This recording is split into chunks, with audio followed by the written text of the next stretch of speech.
Hello friends, क्या आप लोग को पता है कि नोबेल पुरस्कार पहली बार कौन जीते थे? भारतीय कौन थे पहली बार जीतने वाले? क्या आप लोग को ये पता है कि नोबेल नोबेल पुरस्कार किसके याद में दिया जाता है? तो आप लोग को नहीं पता है तो ये बिहार दरोगा, बिहार पुलिस मद्य निषेध में हर बार इससे क्वेश्चन रहता है। तो आज हम लोग नोबेल पुरस्कार को 2 से 3 मिनट के वीडियो में कंप्लीट कर लेंगे, ठीक है ना। बहुत इंपॉर्टेंट है, हर बार क्वेश्चन आता है। इसी बार आया था बिहार दरोगा में कि शांति का नोबेल पुरस्कार किससे मिला है, ठीक है। तो हम लोग कंप्लीट करते हैं कि नोबेल पुरस्कार विश्व का सबसे प्रतिष्ठित अंतर्राष्ट्रीय सम्मान है। नोबेल पुरस्कार स्वीडिश वैज्ञानिक अल्फ्रेड नोबेल की स्मृति में दिया जाता है। समझे ना, किसके याद में दिया जाता है? तो अल्फ्रेड नोबेल की स्मृति में दिया जाता है, स्वीडिश वैज्ञानिक अल्फ्रेड नोबेल। और ये डायनामाइट का खोज भी किए थे, डायनामाइट का आविष्कार भी किए हैं। कौन? Alfred Nobel. कौन कौन क्षेत्र में दिया जाता है? तो पहले मतलब कि 5 क्षेत्र में दिया जाता था, ठीक ना। भौतिकी, रसायन विज्ञान, चिकित्सा, साहित्य, शांति, ये सब मतलब कि 5 क्षेत्र में दिया जाता था, समझे ना। लेकिन 1969 में एक और जोड़ा गया, अर्थशास्त्र। 1969 में जोड़ दिया गया अर्थशास्त्र, और अर्थशास्त्र को 1969 से देना स्टार्ट कर दिया नोबेल पुरस्कार, ठीक है। तो हम लोग और देखते हैं पुरस्कार वितरण। शांति पुरस्कार नॉर्वे की राजधानी ओस्लो में दिया जाता है। शांति का जो पुरस्कार है वो नॉर्वे की राजधानी ओस्लो में दिया जाता है। बाकी जितना भी पुरस्कार है इसको स्वीडन के स्टॉकहोम में दिया जाता है। 10 दिसंबर को अल्फ्रेड नोबेल के पुण्यतिथि को दिया जाता है। अल्फ्रेड नोबेल को पुण्यतिथि पुण्यतिथि मतलब बताइए तो आप लोग कमेंट में क्या होता है। अगर आप चैनल पर नए हैं तो जरा चैनल को सब्सक्राइब करिए, वीडियो को लाइक कर दीजिए, ठीक है ना। तो आप लोग बताइए कि पुण्यतिथि का मतलब क्या होता है।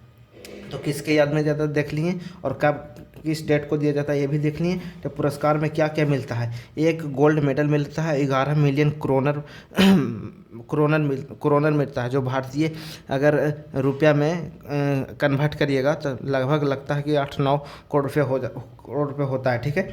आगे हम लोग देखते हैं कि पुरस्कार में क्या मिलता है, देख लिए। शुरू कब हुआ था? तो 1901 में हुआ था। जो 5 क्षेत्र में मिलता था बताएं, लेकिन छठा क्षेत्र अर्थशास्त्र के लिए भी 1969 से शुरू कर दिया गया, ठीक ना। भारतीय नोबेल पुरस्कार विजेता, भारतीय नोबेल पुरस्कार विजेता भारत के कौन कौन है? तो देखिए, रविंद्रनाथ टैगोर जी हैं, 1913 में गीतांजलि के लिए मिला था इनको नोबेल नोबेल पुरस्कार, ठीक ना। जो नोबेल पाने वाले पहले भारतीय थे और पहले एशियाई भी थे। बहुत इंपॉर्टेंट क्वेश्चन है, ठीक ना। तो याद रखिए कि साहित्य में किनको नोबेल पुरस्कार पहली बार मिला था भारतीय को? तो रविंद्रनाथ टैगोर को पहले भारतीय भी है, पहले एशियाई भी है। और किनको फिर मिला? फिर BS नायपॉल को मिला 2001 में। और शांति में किसको मिला है? तो 1979 में मिला मदर टेरेसा जी को, ठीक ना। 1979 में कितना बार क्वेश्चन ही पूछा है बाबू, इसको तब याद रखिए। 1979 में मदर टेरेसा जी को मिला है, ठीक है। एकमात्र महिला है, भारतीय महिला हैं जो मतलब कि शांति का पुरस्कार भारतीय महिला जीते हैं 1979 में। और कैलाश सत्यार्थी 2014 में जीते हैं। भौतिकी के लिए किनको किनको मिला? CV रमन जी को मिला 1930 में, और सुब्रमण्यम चंद्रशेखर जी को 1983 में मिला, ठीक ना।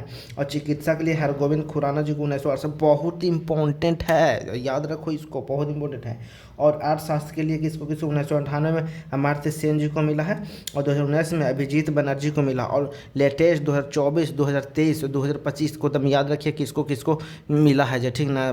भौतिकी में हो जाए, चाहे रसायन शास्त्र में हो जाए, चाहे अर्थशास्त्र में होता है, इसको याद रखिए, उसको लिख के याद करिए, बहुत इंपॉर्टेंट है। वहाँ से एक क्वेश्चन तो बनता है, ठीक ना।